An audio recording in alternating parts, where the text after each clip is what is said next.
Welcome back to the Premiere Pro Beginner's Guide 2026. This is the 5th class in the series.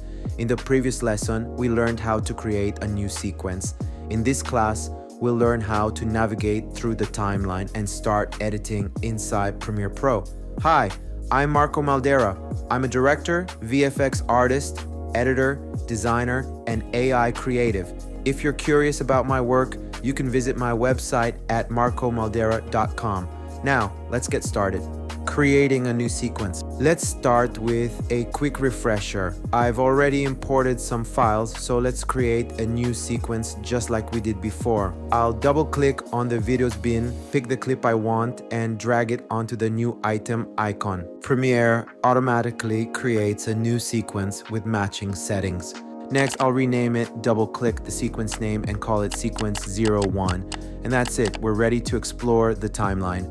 Understanding the timeline. Let's take a closer look. When you create a sequence, Premiere automatically places your clip on 2 tracks, the video track and the audio track. The video appears on V1 and the audio appears on A1. That's because every clip contains 2 parts, the image and the sound. You can also add more clips and stack them on top of each other.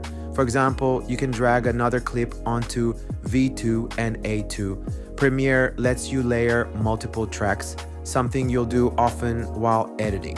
Think of it as building a sandwich. Each layer adds something new to your story. Zooming in and out of the timeline. There are a few easy ways to zoom in or out of your timeline. The first is using your keyboard. Press the plus key to zoom in and the minus key to zoom out. You can also use the zoom slider at the bottom of the timeline. Drag it left to zoom in or right to zoom out. Find whichever method feels most comfortable. Both work great once you get used to them.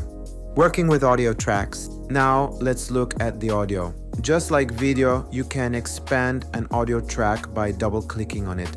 When expanded, you'll see the audio waveform, which shows where sound is present and where there are pauses. Waveforms are very useful when editing dialogue or voiceovers. For example, if you want to cut out a pause or mistake, you can easily spot it in the waveform without even listening. If you prefer not to see the waveform, go to the timeline display settings again and uncheck show audio waveform. You can turn it on or off anytime. Track controls. On the left side of the timeline, you'll see several small icons that control how tracks behave. The first one is toggle track output. If you turn it off, that video layer becomes invisible in your program monitor. Turn it back on and it reappears. Below that, you'll find similar controls for audio. You can mute a track if you don't want to hear it, or solo a track if you only want to hear that one.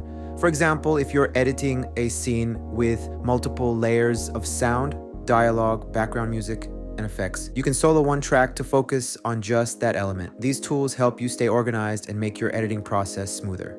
That's it for this lesson. You now know how to navigate the timeline, adjust your tracks, control your thumbnails and waveforms, and manage audio and video layers. In the next class, we'll start working with the basic editing tools, cutting, trimming, and assembling your first sequence. Before you go, I wanted to share an amazing deal, especially if you're looking to upgrade your editing toolkit. My friends at AE Juice are running a huge Black Friday sale, and I've added my affiliate links in the video description so you can grab the discounts directly. The I Want It All bundle is 98% off right now. It includes everything from the Premiere Pro bundle, plus tons of extra assets for motion graphics and visual effects. I use their toolkits all the time, and they're incredibly helpful for speeding up workflow and giving your videos a more professional look. You can also check out the All Access subscription, which is 50% off, or try their free plugins to get a taste of what they offer.